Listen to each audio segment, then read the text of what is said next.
Hi, and welcome back to my channel, where I continue to cover the Dungeon Master's Sidekick tools provided by the Tasha's Cauldron of Everything source module for Dungeons & Dragons 5th edition. In this video, I will be leveling the Expert class character we made in the last video in an attempt to finish this character. However, depending on the length of the video, I might break it up into 2 or more parts. I will still be going over the various features gained at each level, as well as covering any modifications that might need to be made as the character progresses. It is not clear, however, if the DM or the player controlling the NPC can be the one to actually increase the levels, as the Expert class sheet is only provided by the DM's module within Fantasy Grounds in relation to Tasha's Cauldron of Everything. But the various features each level provides are mostly covered by the player's handbook, so a player should be able to make the other adjustments once a new level is actually applied, minus a few exceptions. So with that, let's begin. Once again, I am acting as the Dungeon Master in this particular case, simply because it's going to make doing all of these changes through this process as the Dungeon Master a little bit easier. And what we can see is right off, the character is going to gain a proficiency bonus at level 2, as well as a new feature called Cunning Action. So why don't we actually apply this level? I assume the process is going to be the same. I actually haven't tested this yet. So if I drop this into place, we should see, and as expected, the level has increased, and we do in fact see that the hit points have gone up, as well as we now have the Cunning Action feature having been added to the character sheet. So let's just open that up and set that aside for now. Everything else should have stayed the same because there are no additional changes outside the proficiency bonus when it comes to the actual sidekicks for the time being. Now that may change when we look at the other sidekicks, but we'll cover that when we get there. In relation to the Cunning Action feature, the expert is now able to make use of the dash, disengage, or hide actions as a bonus action. Now, that's one thing that we actually have not gone through and done in any of the videos that I've covered so far, is set up what would be called ready actions, or the dash, disengage, or hide capabilities. Now, dash, you're literally just able to move double your current movement rate. So in this case, that would be a total of 60 feet. Disengage gives you the ability to attempt to back away from the character without suffering an attack of opportunity from the person that you were actually engaged in combat with. You may still suffer attacks of opportunity if there happen to be other characters around you, but disengage allows you to focus on disengaging from the one character that you are in active combat with. And the hide action is kind of like your stealth capabilities in the sense that you can make a check to see if you can actually hide. Well, all of these can now happen as a bonus action as opposed to just simply being your whole movement round. So you could hold your dash until after your movement is complete and make use of it as a bonus action in reaction to something else. So that's what that comes down to. In this particular case, though, all I want to do is indicate to the DM that I'm planning on using Cunning Expert in order to make use of one of those abilities. And what this will do is this will most likely trigger a skill check of some kind. I'm not entirely certain if there's an easy way to add a skill check roll here or not.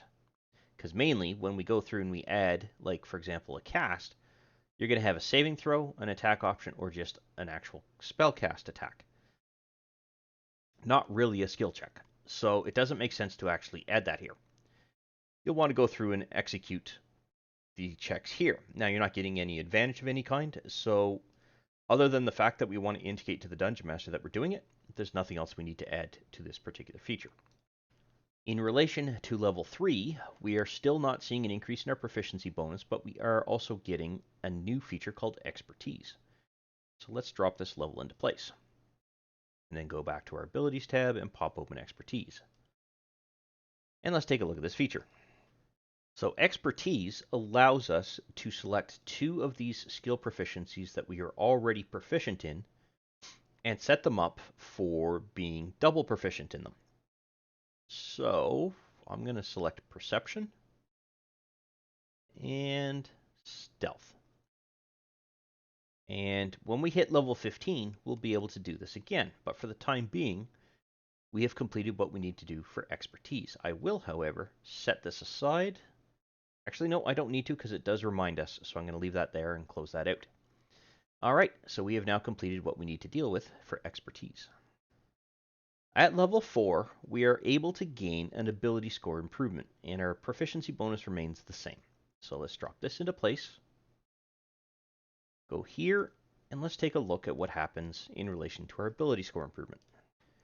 With the ability score improvement, it is possible to make an adjustment to any one of these ability scores that you have here. So we could theoretically increase the 16 to something else, the 18 to something else, etc., etc. But there are a few guidelines that you need to follow. The first is that you can choose one ability score and modify that particular ability score by 2. So for instance, we could take the dexterity that we have there, which is 18, and increase it to a 20. The other option that we have, and this is an or, you can't do both. The other option is that we could take 2 ability scores and increase each of those by 1 point. So we could, for example, take our intelligence, make that a 10, and bring our charisma up to a 9. You cannot increase any ability score above 20 through natural means. So the only way that we could make a modification to dexterity, for example, if it was already at 20, would be to have a magical item that makes that adjustment. You can't increase dexterity or any other ability score past 20 through this particular method. So that is something that you'll want to take into account. In this particular case, I'm going to take the dexterity and bring it up to the 20. Just to give our attack options that we have here with the bow, which I still haven't added any ammunition for, and increase its ability to do both damage and our attack ability. And beyond that, that's everything that we have to do for the ability score improvement itself. We do gain the option to do this again at levels 8, 10, 12, 16, and 19. At level 5, we are not gaining any additional features, but we are gaining our proficiency bonus. Let's drag this into place and see if there's any adjustments we need to make here. I do not believe so. Nope, not for that, and not for that. What about the feature? Oh, okay, so there's nothing else that we have to do. Now, the proficiency score, you will see this went from a +2 to a +3. So if you back the video up, you will see that this was previously a +2. But this proficiency score will affect any skill that we are proficient in when it comes to this gold star. So in this case, the saving throws, we have a gold star here, which means our dexterity has increased. Our skills, anything here that has a gold star, including this double proficiency one, have also increased. Anything that does not have any form of proficiency indicator in it has remained the same. The only way those will change is if we change our ability scores. In addition to that, any attack we make will also have the attack roll proficiency modifier increased in associated to those attacks. So this went from a +7 to a +8, and this has gone from a +5 to a +6. It does not, however, increase the damage. That doesn't change. And we have a +3 on that because our strength does +3 points of damage. So there's nothing else that we have to deal with. Additionally, our hit die are in fact increasing, so we don't really have to do much when we're making use of fantasy grounds to be able to manipulate the levels and features associated with our sidekick. At level 6, we are gaining a new feature called Coordinated Strike. So let's drop this into place. Go to our ability scores. Coordinated Strike, and then let's take a look at this. Coordinated Strike allows the sidekick to do damage before the end of their turn if they have actually made use of the helpful feature. So if you recall, helpful allows the sidekick to give another party member a bonus to their actual damage. So help by its nature allows another member to roll with advantage on their attack roll. If this companion or if this sidekick executed the helpful ability, then when the sidekick themselves actually executed their attack before they finished their current round within a turn, then they would be able to do an extra 2d6 of damage to that particular target. And it's the same target that the sidekick is giving advantage on to the other party member. The thing that is different now, though, is that this target can be up to 30 feet away, which means that anyone who is a ranged-based expert will be able to take advantage of this. All right, so we definitely want this in our Actions tab. And as we can see, it already has the damage roll there. Now, the way that this works is as follows. Let's say that the expert's turn is currently going. And we already see that it is set up there. When the expert selects, say, the bard, to allow that bard to have advantage against that dragon, then the expert can attack that same dragon and be able to make use of this particular damage roll. So let's set this up. I'm going to clear the targets, or the expert's current targets, which is the ape and the bard. I'm going to drop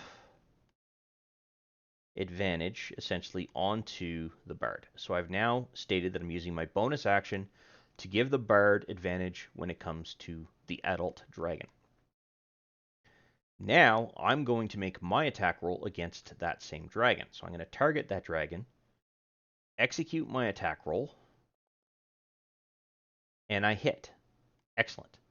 Now when I roll this particular damage roll here, I can add this 2d6 to it. Well, before I do that, I need to make sure that the effect is in place on the character in question, so in this case, the expert. Now when I roll this damage, it should trigger this 2d6 roll. And we can see that it does. So the black die here, the one with the number 2 in it, was the damage roll that we did from the arrow coming from the short sword, which apparently is a magical arrow, or invisible arrow, because I didn't have any. But these two purple die here, the 4 and the 2, were the extra rolls that were applied by this particular effect. And that brought the whole total up to a 13 when we take into account the +5 that we're doing here. The whole lot of that is already doing the piercing damage type, so we don't need to worry about that next portion of this particular feature. The extra attack damage, the extra damage is the same type of the damage dealt by the attack. Well, it's already taken that into account, so we don't need to worry about that. And that is how you would actually use this particular skill, so Coordinated Strike. Now, the bard still hasn't gone yet, but they're still going to gain an advantage on the attack roll when it comes to attacking this particular dragon here. At level 7, our expert is now gaining the Evasion skill. So let's drop this level into place. And the proficiency bonus is remaining the same, so there's nothing else that we'll have to really take a look at here. So let's take a look at Evasion. The Evasion feature works very similar to all other Evasion features that we have seen thus far. It essentially allows the expert to avoid damage, or at least mitigate it. Normally, when a particular character is, say, dodging a fireball, i.e. they've succeeded on their saving throw, they would suffer half damage. What the Evasion skill, or feature I should say, gives to the expert is that they can negate that damage completely. So any time that the expert is required to make a saving throw that is based off of their dexterity score, and that particular spell or trap or whatever is triggering a damage roll that would potentially allow them to only suffer half of the damage, they'll be able to completely ignore it. Now, if they fail on their saving throw, they will only take half damage. If they succeed on their saving throw, they will no longer take damage. And that's how this particular ability works. I'm going to drop that into place and set this up under Expert. Now, we have seen this already when it comes to a previous character that I did, the Rogue, I believe. Do I not have one in there anymore? Oops, hang on. Excuse me. Let me quickly find a rogue. Okay, so I didn't call it the rogue. I called it a rogue. And, okay, so you don't have that. What about the Arcane Trickster?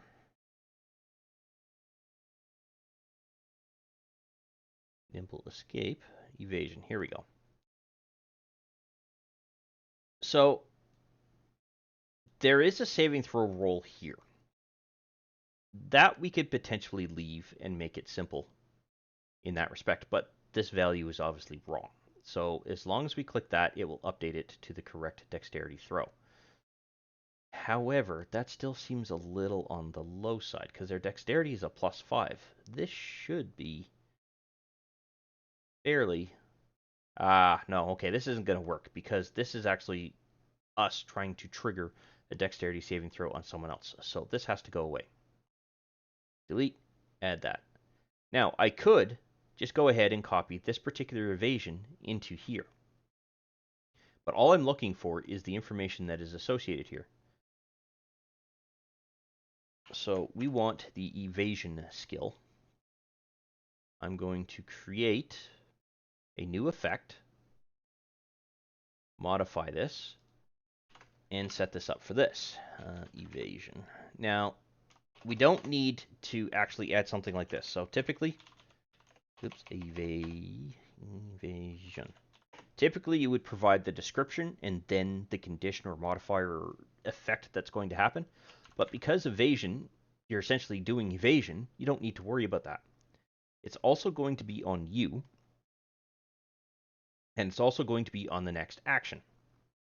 Theoretically, it could also be on the next roll. Both of those will work. It doesn't really much matter.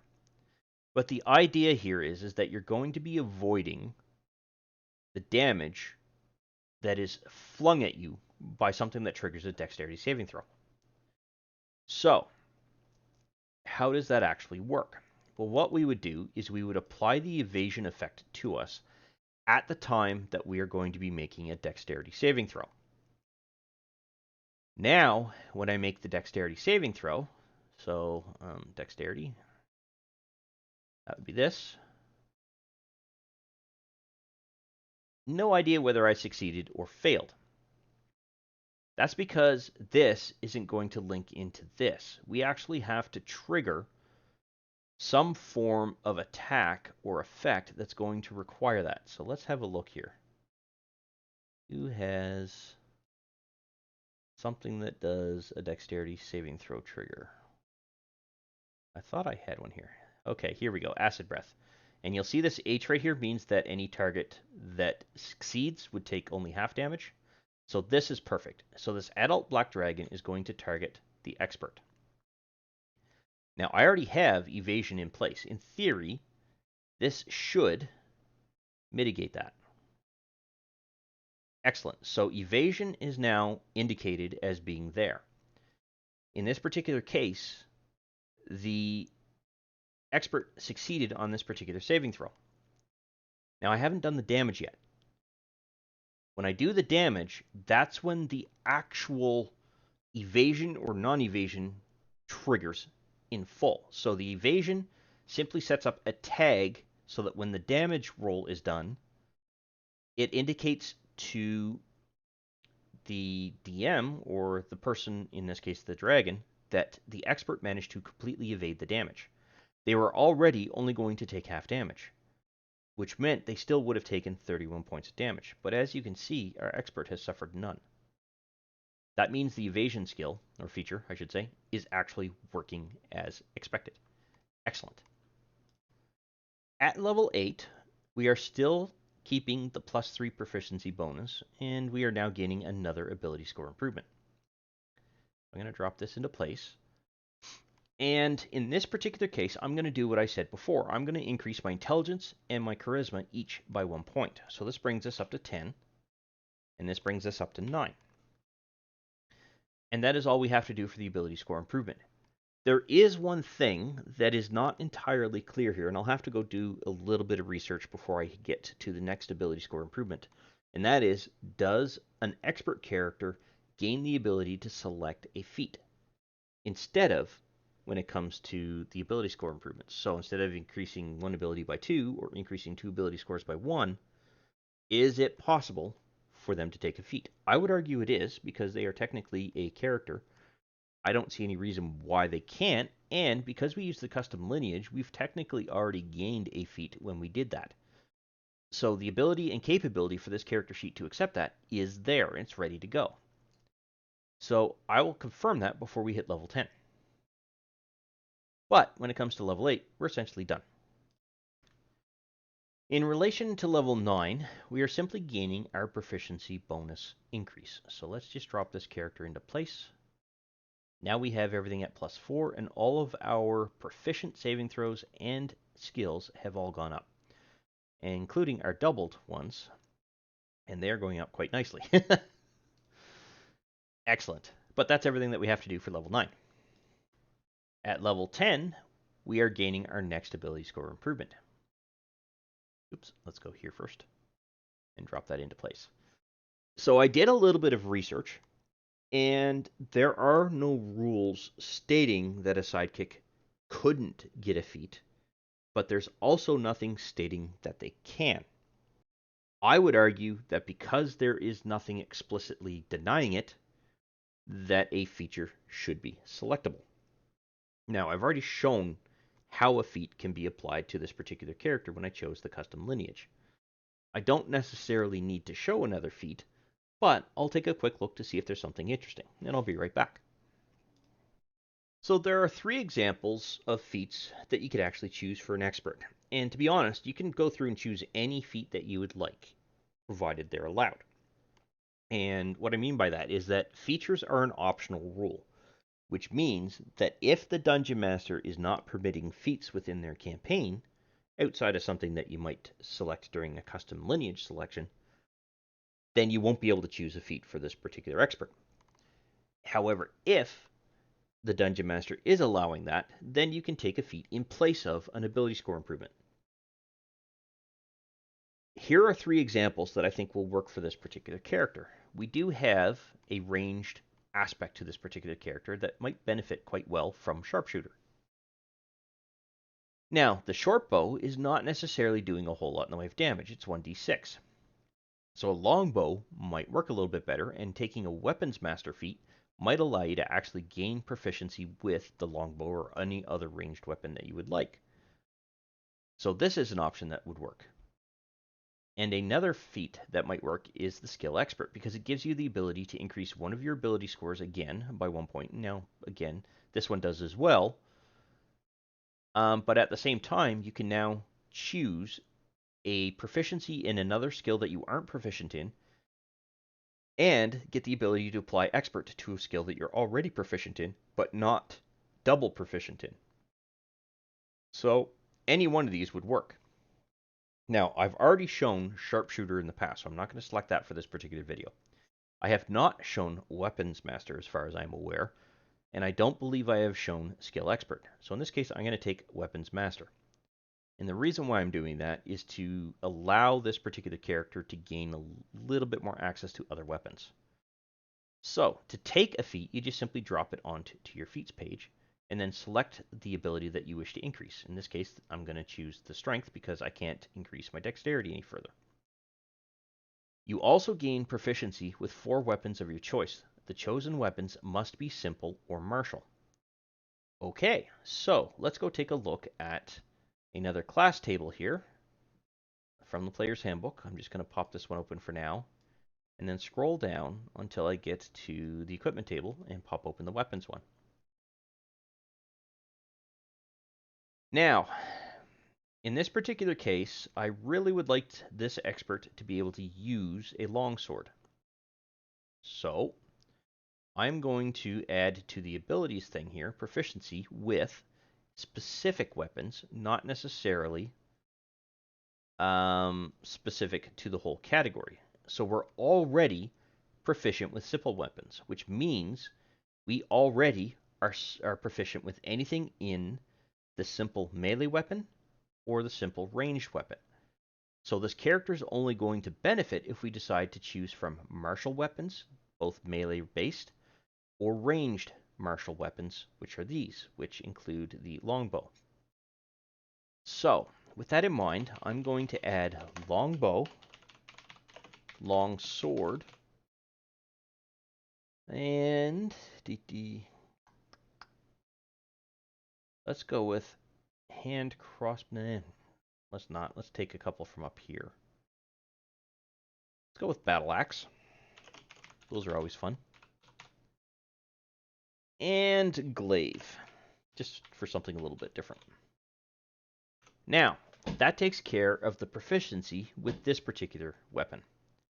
At a later point in time, when the party reaches town, as long as this particular NPC has acquired enough gold, they can now go buy a longbow and replace that short bow.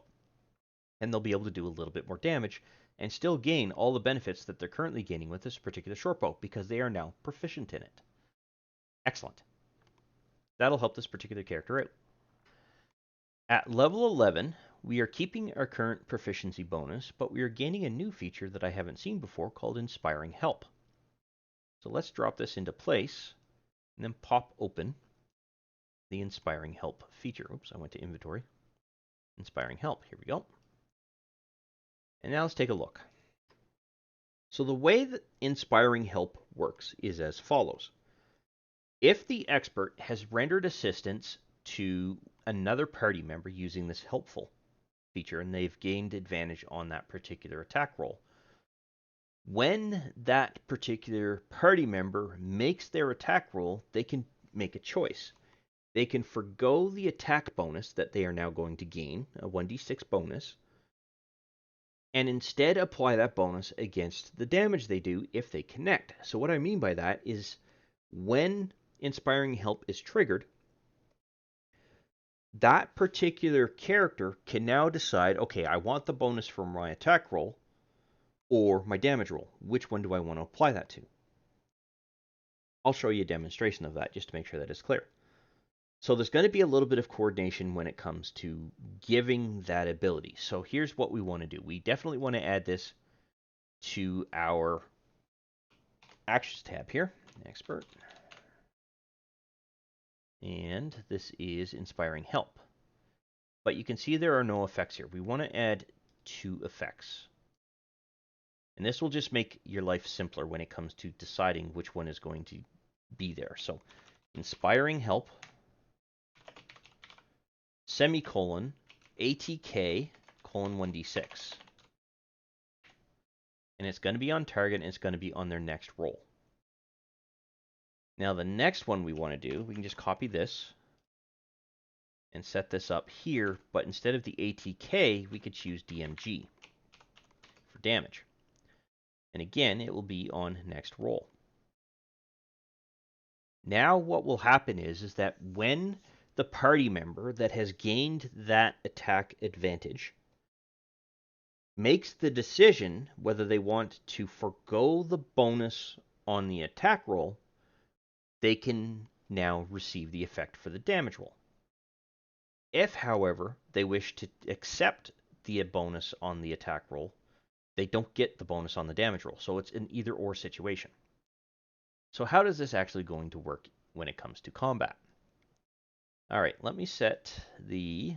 Who's currently got the attack token? That would be you. All right, let's set the attack token to the expert. So the expert gives the bard the helpful capability here. So we can see that's already there, and they have advantage on their attack when it comes to this dragon, for example. Now, the next turn comes around, or sorry, the next actor goes, I should say, so the bard goes. They're now going to make the attack against the dragon. This bard can now choose to accept the effect. Oops, I don't want that there. Limit that. They can choose to accept the effect on the attack roll so that when the bard actually makes the attack, let's pop this character open, and we'll attack with the rapier, there'll be an extra 1d6 when it comes to the actual damage roll. And holy crap, that's a massive amount. But as you can see, this particular character already has a plus 10 to their bonus. They might not want that there. They might want to have it on the damage. So let's say they instead, well, I better roll out this critical hit, otherwise that's going to screw everything up. There we go. Done. Now, let's say that they have hit, but they didn't receive the bonus when it came to their attack damage. You could apply the bonus for the damage roll so that now when the character rolls the damage, you'll see that there's an extra 1d6 of damage done. That's how this particular feature works. So the person or character in question has to make the decision to whether they want the bonus on their attack roll or on their damage roll. And they should let you know before they execute their attack.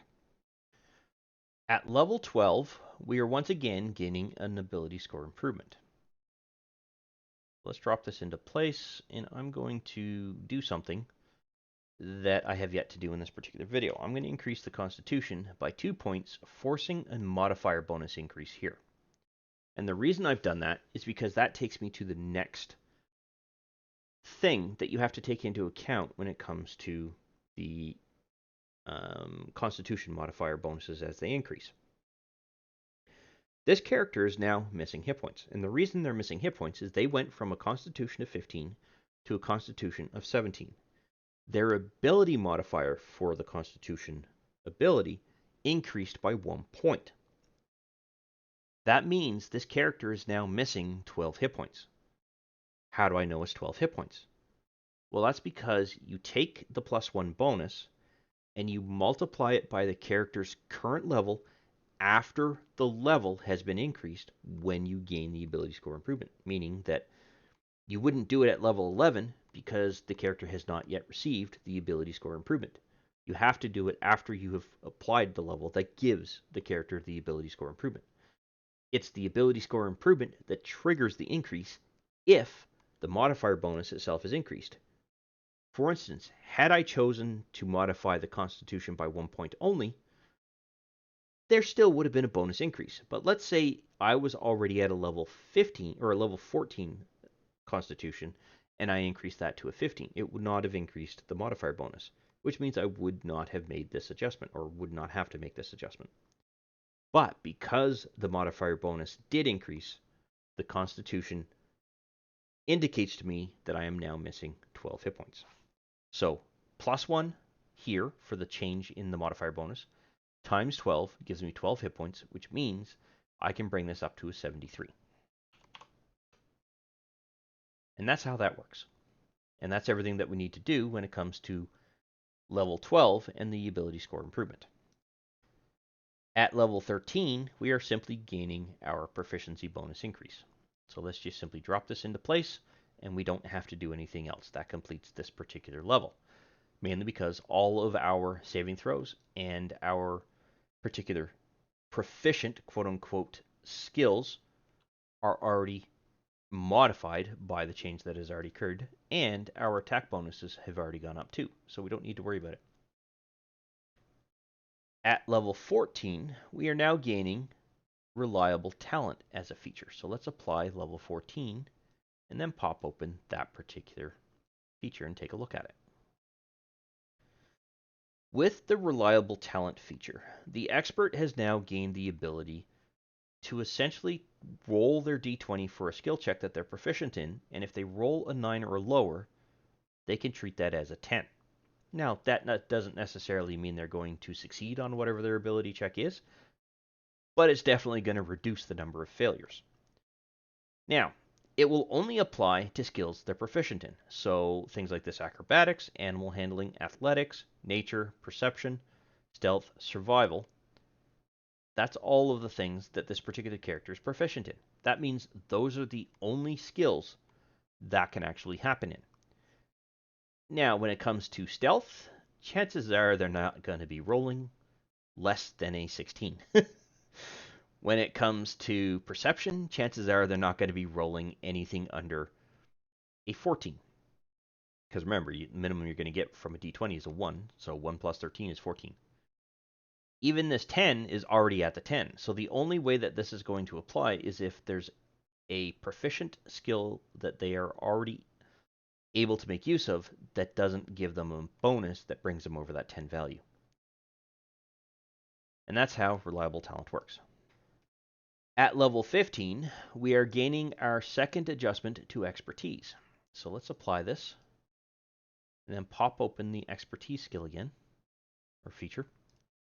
And if you remember, at level 15, we get to choose 2 more skill proficiencies to gain this benefit. So that means that we need to take something we're already proficient in and increase it. So I'm going to go with survival. And let's do athletics. And that applies double proficiency to 2 more skills. And that's all you have to do. At level 16, we are gaining our second to last ability score improvement. So let's drop this into place. And I am simply going to, for the sake of simplicity, bring up my wisdom to an 18. And that takes care of everything we have to do for level 16. At level 17, we are gaining our final proficiency bonus. So let's drop this into place. And again, there's nothing we have to do because all of our proficiencies have already increased on their own, including our attack modifiers. So there's nothing else we have to do. At level 18, we are getting a new feature called Sharp Mind. So let's apply this particular level and then take a look at that ability or feature. So with the Sharp Mind feature, we are now able to take advantage of gaining a second saving throw that we're proficient in. It's going to be either your intelligence, wisdom, or charisma one, and it really doesn't matter which one you choose. It probably should be something that you use or have to save it with quite frequently. So generally that would be wisdom, potentially intelligence. So with that in mind, I'll go with intelligence. That will give a decent bonus when it comes to this particular saving throw. And that's how that particular skill works, or feature, I should say. At level 19, we are gaining our last ability score improvement. So I'm going to drop this into place, and I'm just going to push my strength up to 19. Just for something a little bit different today. And that really will come into play if I take advantage of being able to use a longsword. It will apply a little bit more damage to the bonus damage there. And finally, at level 20, we are now gaining a 2d6 to the Inspiring Help bonus here. So let's drop this into place and then go back to our Actions tab and modify these 2 values. So instead of 1d6, it's now 2d6 when it comes to this particular bonus. Which brings us to the conclusion of this particular character. We have now completed all of the levels associated with the expert class. It's relatively simple when it comes to setting up all of its features, and all of the other features it gains that modify stats or skills are also relatively straightforward to modify. I like the looks of the expert class character, and I think parties will definitely find this particular character useful for use in their campaigns. So I hope you have found this particular set of videos informative, and I look forward to seeing you in the next set. Thank you. I wish to thank you for taking the time to watch this particular video. I hope you found it informative and useful to familiarizing yourself with Fantasy Grounds in general, and that you had fun in the process. If you found the video useful and you liked the content of the particular video, go ahead and click that like button to let me know. And if you have any questions specific to the topic covered by this particular video, or just have some comments in general, please feel free to post something in the comments section, and I will do my best to respond to any questions that are asked. Additionally, I do release content quite regularly, and it's generally specific to Fantasy Grounds or 5th edition Dungeons & Dragons at this time. So if you'd like to be notified when new videos come out, go ahead and subscribe and click the notification bell to ensure that notification is sent to you when I release a new video.